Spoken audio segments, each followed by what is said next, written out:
Porque nós estamos vendo agora que lá na frente, né, tudo que Deus falou vai acontecer. O mal é suscitado dentro da sua própria casa. E o que ele fez em oculto com a mulher de Urias, Absalão, nesses capítulos, vai fazer com as suas concubinas, 10 concubinas, no eirado, ou seja, na cobertura da casa, à vista de todo o povo, vai possuir as mulheres de Davi. Então a consequência do pecado é algo muito terrível, né? Porque uma noitada de prazer de Davi, ele está pagando um preço caríssimo, e a intenção maligna do coração dele de colocar aquele homem para morrer trouxe uma consequência da morte do filho dele. Não só do primeiro com Batseba, mas agora de 2 filhos. Amon, o estupro de uma filha pelo meio-irmão, e agora a morte de um outro filho. O pecado, ele sempre vai gerar morte. Pastor, e na vida do cristão? Davi era um homem ungido. Na vida do cristão também gera morte. Se não gerar morte física, gera morte espiritual, né? Lógico, Deus perdoa o pecado, mas a consequência dele, muitas vezes, não tem como voltar atrás. Você está vendo aí Davi aceitando a consequência do seu pecado. E é interessante que nesses capítulos fala de um homem descendente de Saul, amaldiçoando Davi, né, por ter usurpado o trono na cabeça dele, né, porque Deus deu o trono a Davi.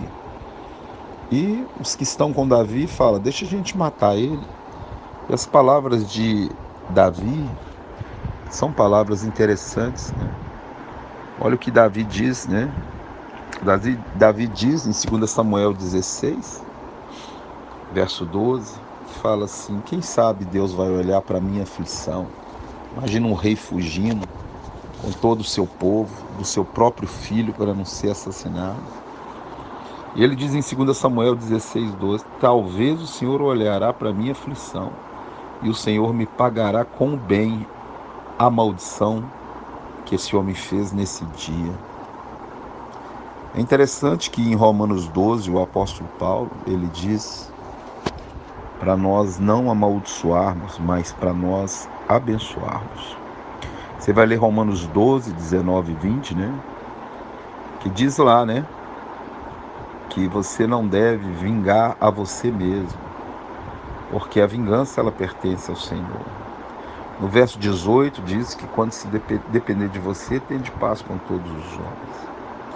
E no verso 20, se o teu inimigo tiver fome, dá-lhe de comer, porque você só consegue a vingança de Deus quando você não faz a sua vingança, quando você resolve não vingar com as suas mãos. E aí agora, Davi, ele aceita aquilo que aquele moço está falando e pede a Deus que transforme aquela maldição em bênção, quem sabe. Nós temos que saber que contra o povo de Deus não vale encantamento, né? Não vale. E nós não devemos pagar o mal com o mal, mas devemos pagar o mal com o bem. Então Davi agora, estava terrível a situação dele. Mas Deus, eu quero dizer que também provação tem um tempo, né? Tem um prazo. E Davi, ele passou bem pelas provações. Davi não se rebelou contra Deus, não se revoltou contra Deus, não quis justificar o seu pecado diante de Deus, mas ele aceitou a repreensão de Deus na vida dele, e isso trouxe muita amargura de espírito. Isso é um recado para nós, para que se formos pecar, que não devemos pecar, o pecado na vida de um cristão é um acidente. Quando a gente vê a história desses homens, né? O nome Davi significa amado. E Davi praticamente era um mimado por Deus. Você fala, pastor, mas ele está passando isso tudo. Mas ele era para ter morrido, né? Deus perdoou o pecado dele. Então a gente tem que aprender. Aquilo que Davi fez no oculto, Deus agora trouxe às claras com as mulheres dele. Olha só. Jesus falou que não há nada encoberto que não vai ser revelado.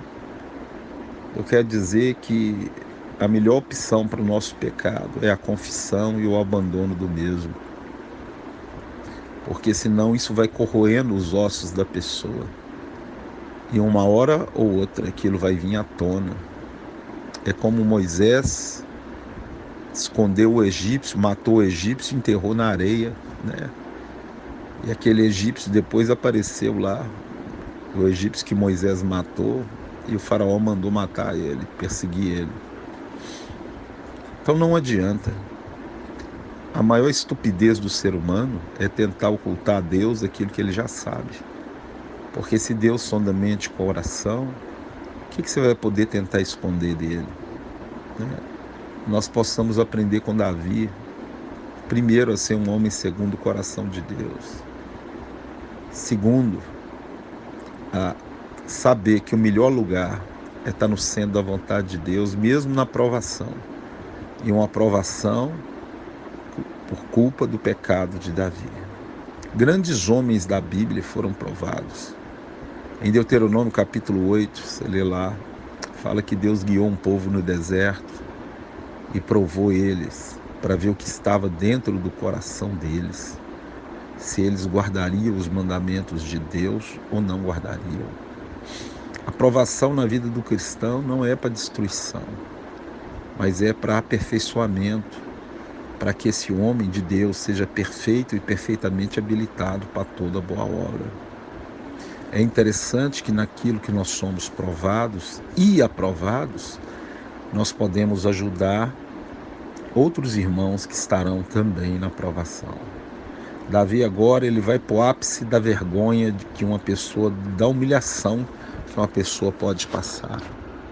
Teve que fugir de casa, o seu próprio filho se levantou contra ele e as suas mulheres foram possuídas na frente de todo o povo. Outra coisa interessante é o que a Bíblia diz sobre as vidências e profecias que são levadas. Natã é um vidente e um profeta. E Natã chega para Davi e profetiza e traz o recado de Deus, que Deus mandou falar para Davi. Em Deuteronômio 18, você vai ler lá o capítulo do 16 ao 19, que fala que como que eu sei identificar se essa profecia, vidência, ela vem de Deus ou não. A pessoa que se diz profeta de Deus, aquilo que ele falar tem que acontecer. Não pode ficar faltando pedaço, nada. Então, nesses capítulos, nós estamos vendo a correção de Deus em cima de Davi e a consequência do pecado dele, né? Você vai ver que Deus depois vai restaurar e vai restabelecer. Mas a lição foi dura.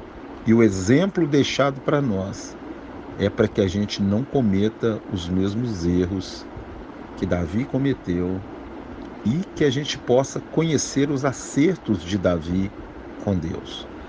Leia também Hebreus 12, 6 a 9.